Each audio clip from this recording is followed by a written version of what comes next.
Josephine Joan Davis was an American comedic actress whose career spanned vaudeville, film, radio, and television.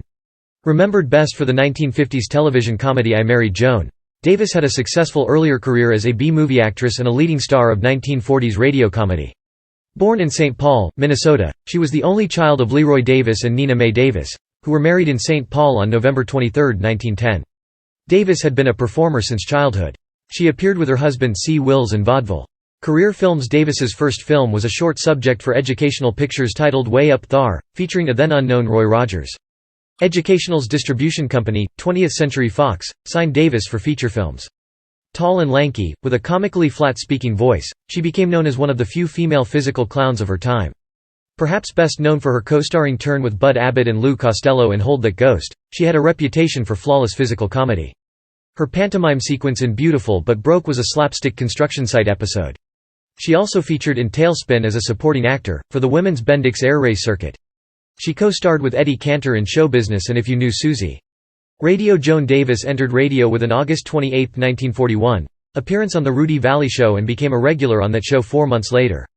Davis then began a series of shows that established her as a top star of radio situation comedy throughout the 1940s. When Valley left for the Coast Guard in 1943, Davis and Jack Haley became the co-hosts of the show. With a title change to the Sealtest Village store, Davis was the owner-operator of the store from July 8, 1943, to June 28, 1945 when she left to do Joni's Tea Room on CBS from September 3, 1945 to June 23, 1947. Sponsored by Lever Brothers on behalf of Swan Soap, the premise had Davis running a tea shop in the little community of Smallville. The supporting cast featured Verna Felton. Harry Von Zell was the announcer, and her head writer was Abe Burrows, formerly the head writer of Duffy's Tavern and eventually a Broadway playwright.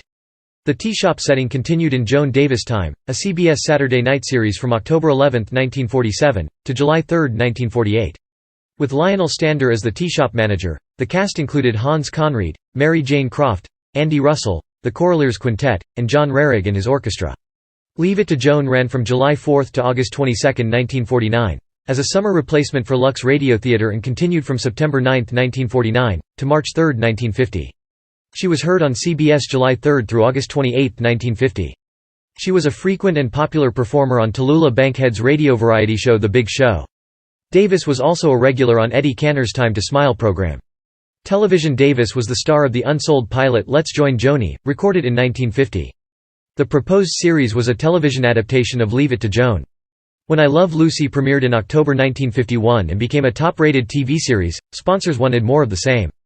I Married Joan premiered in 1952, casting Davis as the manic wife of a mild-mannered community judge, who got her husband into wacky jams with or without the help of a younger sister, played by her real-life daughter Beverly Wills. Davis was also one of the show's executive producers.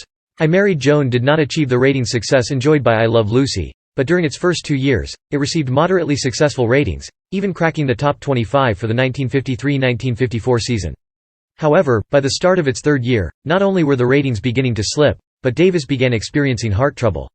As a result, the series was cancelled in spring 1955. I Married Joan experienced greater success in syndication. It was one of the early series to take advantage of that avenue.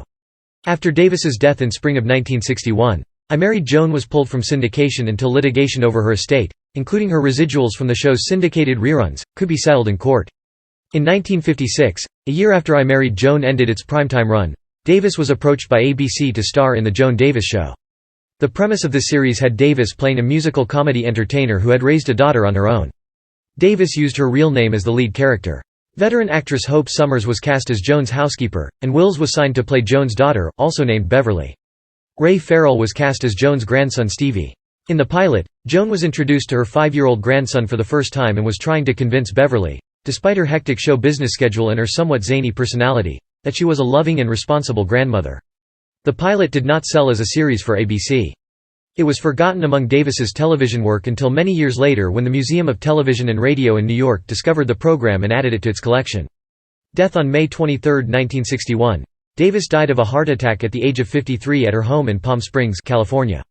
She was interred in the Holy Cross Cemetery Mausoleum in Culver City, California. On October 24, 1963, Davis's mother, daughter Beverly Wills, and 2 grandchildren were all killed in a house fire in Palm Springs. Joan Davis has 2 stars on the Hollywood Walk of Fame, one for her contribution to the motion picture industry at 1501 Vine Street and one for radio in the 1700 block of Vine.